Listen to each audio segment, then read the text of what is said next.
bishaan isa kana naaf kennani saa sagalitti nyaadha bishaan isa kana naaf kennani kana gimaasha roobii kana naaf kennani hin dhugu bakka akka qoonqoon kun dhukkubne darbee qokkee koo jiifadha malee dhuguu hin danda'u mana keessa buufa lamatu jira inni natti godhure kanaafuu namichi na daffaru yaalee godha gizee godhayu ቆይ አሁን ተርጉምልን ትንሽ ገባብሲቱ ወቀት ሩርተኒማ እንግዲህ አንድ አመት ከ5 ወር እዚህ ቤት ስትኖር ማለት ነው ጠዋት 9 ሰዓት ላይ የተዘጋባት በር ሴትዮዋ ስራ ስትሄድ ሰውየው ትንሽ ሊደፍራት ስለሚሞክር አስገብታ በር ቆልፋ ነው የምትሄደው ማለት ነው ቀን ሙሉ ለዛራ የምትውለው የምትበላው 9 ሰዓት ላይ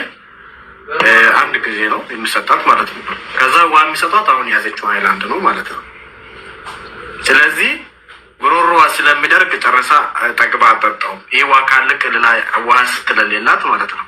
ጉሮሮዋን ብቻ ነው የምታረጥበት ማለት ነው ሽንት ቤት ከመጣች ምን ታደርጋለች ሽንት ከመጣ ሽንት ቤቱ ከመሄዱ በፊት ቆይ ሌላ ደግሞ ሁለት እባብ አለ ያለች ሁለት እባቦች አሉ እነዚህ እባቦች ግን እኔን አይነኩኝም ችግሩ ሰውየው ነው ያለች ነው ያለችው ለጠይቃት ስለ ሽንት ቤቱ ኦፕሌቲ ናፊ ዋ እርገ ስረቹ ፈሪዴ ማሊ ወነፍንጫኔ ከሚፈደሙ ደንዴስ duranattimti fincaani naan jetti fayyadame eegasiin deemu geetti isaa sagalee fayyadama sana booda saa torba fayyadama tokko asii jechuudha torba Itoophiyaarratti amma ganaa na jalaa bantee iddoo rafu deeme jechuudha kun kilaasiin majlis filee iddoo hara galfannaa warraatiin na qolloftee diigdeetti qolfii fuute ኦኬ ቆይ እተኒማ እንግዲህ ሴትዮዋ ከመውጣቷ በፊት መጀመሪያ እንድትጠቀም ሽንት ቤት መግባት ካለባት እንድትገባት ነግራታለች ጧት 9 ሰዓት ላይ ማለት ነው ከዛ ደግሞ ማታ በዚህ ሰዓት አሁን እስካሁን ክፍሉ አልገባችም ያው ሳሎን ያለችው ማለት ነው ከዛ በዚህ ሰዓት ደግሞ ትከፍትላትና አንዴ ትገባለች ከዛ ወደ ክላሷ ትገባው ማለት ነው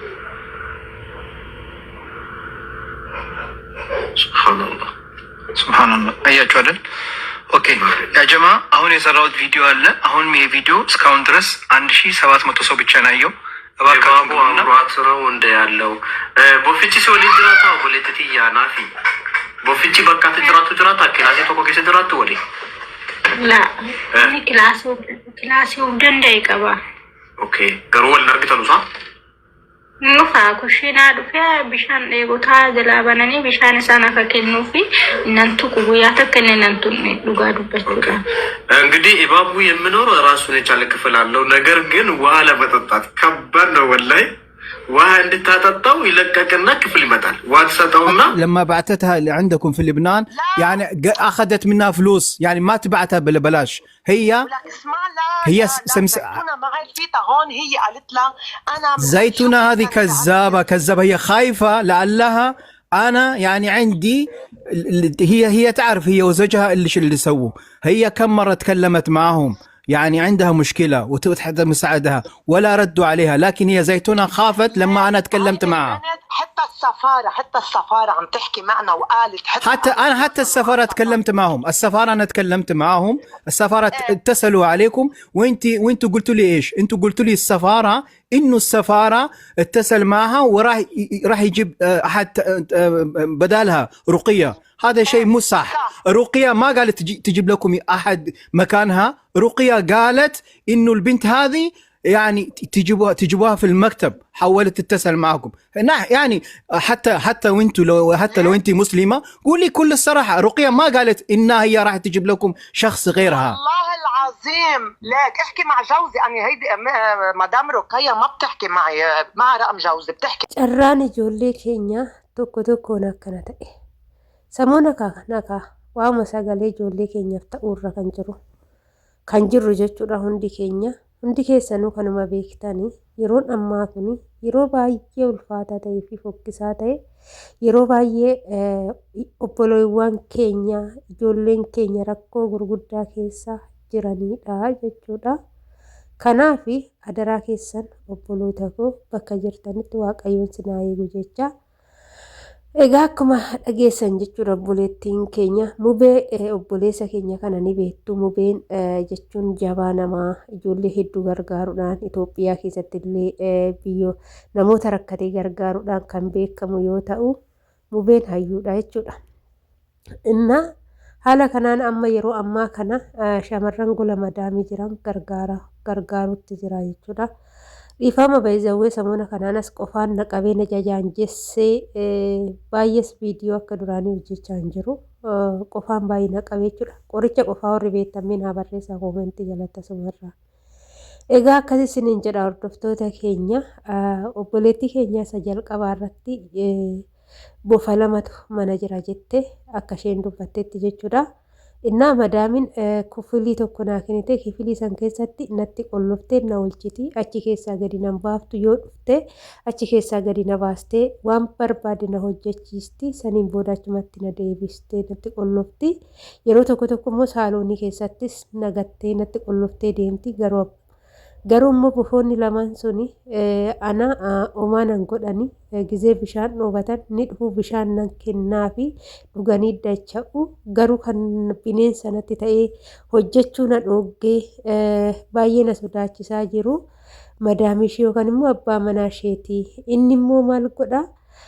na gudeeduuf na daffaruuf na eeggata ani immoo maaraga kiyyaa agan dhabu bufumti sun odoo na nyaate naaf hoyya kan jedhu filadhe bufti immoo nan tuqu inni garuu na gudeeduuf ta'a guyyaa tokko na qabatee humnaan jalatti kufee iyyinaan intalli isaa mana jirti intalli isaa dhufteeti waanan ta'ee iyyee hin argine inni kan intalli isaa dhufte dafee baqatee dafee badee naannoo kiyyaa'ee gizee kana ishiinillee rifattee na wajjin iyyuu jalqabde maaliif akkan iyyaa jiru garuu ishiin addan baafannee rakkoo akkanaa keessan jira nyaata naaf hin kennani nyaata gizee takka naa kenniti ishuma nyaadhee jiraadha ganama yoo takka yeroo takka noonaa kenni sa'aatuma san yeroo takka naaf kenniti bishaan ayilaandii takka naa kennu kanarra bishaan biraa natti kennani bishaan sanii dhuguu osoo hin taane qoonquma kiyya qofaanan ittiin jiifadha malee wanti dhugu tokko hin jiru akkuma qoonqonnan goggonneen ittiin jiifadhee jiraachaa jira kan jettudha jechuudha. Innaa gadda akkanaa keessa ijoolleen keenya jiru rakkoo akkanaa keessa ijoolleen keenya jiru dhugaa yeroo ammaa wanti gadi ba'aa jiru waan baay'ee ulfaataadha madaamonni illee haala kanaani amma kan madaamotas nu harkaa balleechaa jiru eenyudha warroota biirootti jechuudha warroonni biiroo gaafa nu rakkanna jenneeti daawwalannu gaafa immoo rakkoo nurra ga'ee biirootti deebinu maal jedhu hojiidhaa biyyaa baatee miti maal naa godhu asteechi jedhanii madaamota amootti nama dhaananii manuma sanitti nama deebisu jechuudha innaa yeroo ammaa madaamonni immoo kana baratanii ijoollee irratti akka barbaadan waan barbaadan akka fedhan godhu jechuudha. Kun immoo miidhama guddaadha jechuudha. Amma biiroodha biirootiitu birri siin kenniniif naan jedhee maqaa dhoofteeti kaalaan maqaa ruqiyaa jechuun maqaa biiroo obboleettii keenyati akkanaaf galetti akka nu badheetti haala kanaan madaaminis akkuma dubbachaa dhageechan jechuudha walumaa galatti maaliif jennaan namni tokko hojjetee dadhabee erga jedhee nyaachuun ni barbaachisa dhuguun ni barbaachisa uffachuun ni barbaachisa. Dibachuun ni barbaachisa dhiqachuun ni barbaachisa madaamonni kana gochuuf hin dandeenye akka ishiin hin boqanne akka ishiin hin rafne akka ishiin hin nyaanne akka ishiin hin dhunde akka ishiin hin uffanne madaamonni kana hin barbaanne maal gocha ijoollees fudhatu maal gocha hojjettus mana isaanitti galfatu erga waa hundumaayyuu kan dhoggatan ta'e hojjettu jechuun hojii mana isaanii keessa jiru hundumaa akka hojjettuuf jechuudha. Isaan immoo gaheen isaanii waan hojjettuu sanii barbaachisu hundumaa fiduufi jechuudha. Mindaa ishiitirraa jalqabanii bilbila irraa jalqabanii uffata ishii jalqabanii nyaata ishii jalqabanii waa hundumaayyuu isaantu danda'a malee ishiin alaa bitattee fayyadamuu alaa bitattee nyaachuun irra hin jiru jechuudha. Iniif galee wanni beekuu qabdanii mana tokko biyya arabaa dhuftanii gaafa mana tokkotti galtanii nyaata alaa bitattanii kan nyaattan sinii miti. Dhugaatii bishaan isintu bitatee dhugaa miti uffata isintu bitatee uffataa miti iddoo raftan isintu ijaarrateetti dhufaa miti kana hunda kan namaa kennu qabu madaamota jechuudha. Madaama mindaan kechan ji'aan eeggamee osoo isinirraa muramis ni kennama. Madaamonni kana hin guunne maal gocha sarraateenyaa fudhachuun barbaachiseen jedhaanii akka mataa kootti.